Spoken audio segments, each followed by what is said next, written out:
Hey, Steve Stine from GuitarZoom here. Thank you so much for joining me for the second video.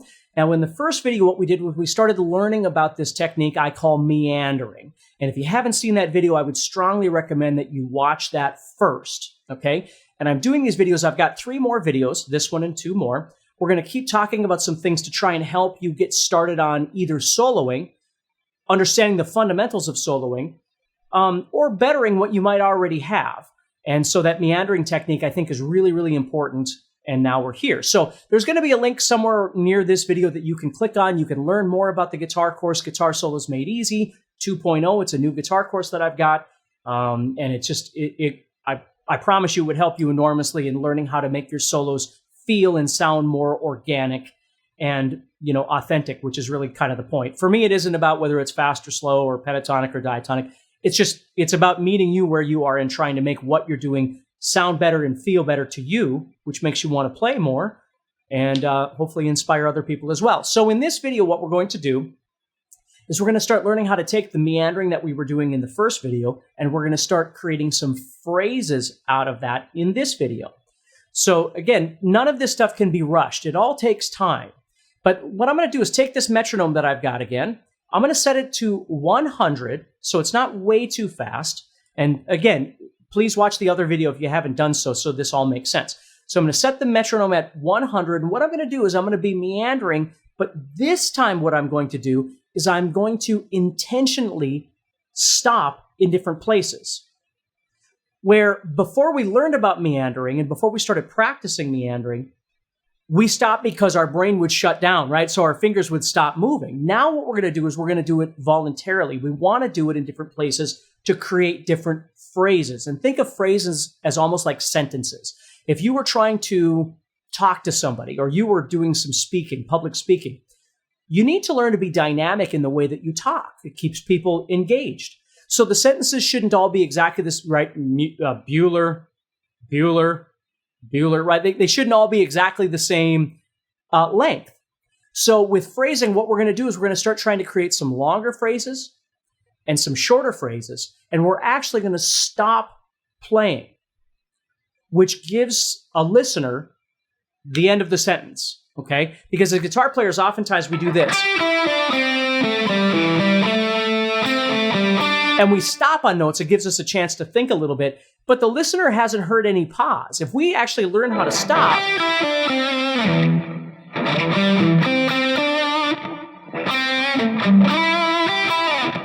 and add those pauses in, it actually sounds quite nice. So let me kind of show you what I mean. I'm going to start meandering, and then I'm going to start creating phrases by actually stopping playing in different places. So watch this.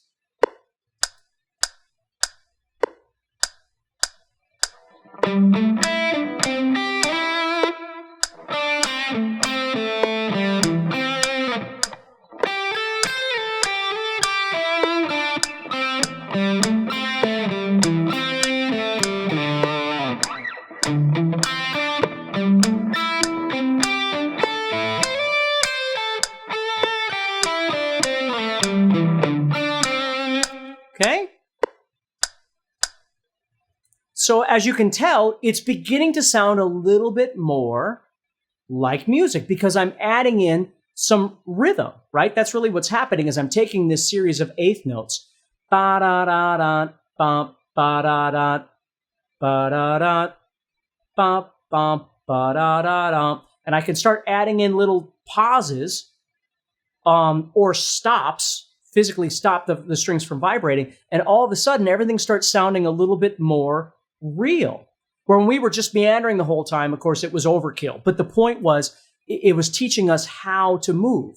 Now we're using all of these various techniques of meandering, but we're trying to put it into a realistic perspective as we're playing, okay?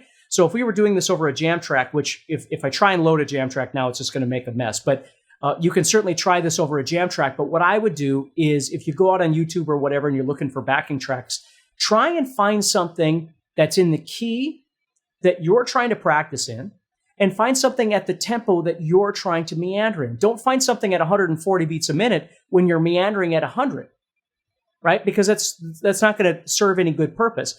So make the backing track that you're looking for, make it work for you, even if you have to create your own backing track, right? But don't just keep trying to find just random things and then you go, I can't do this. Well, there might be a reason that's above you, right? It's not your fault. The backing track is way too fast or whatever the case may be. Find something that fits where you are, okay? So with this phrasing element, what we're doing then is we're adding in pauses and stops.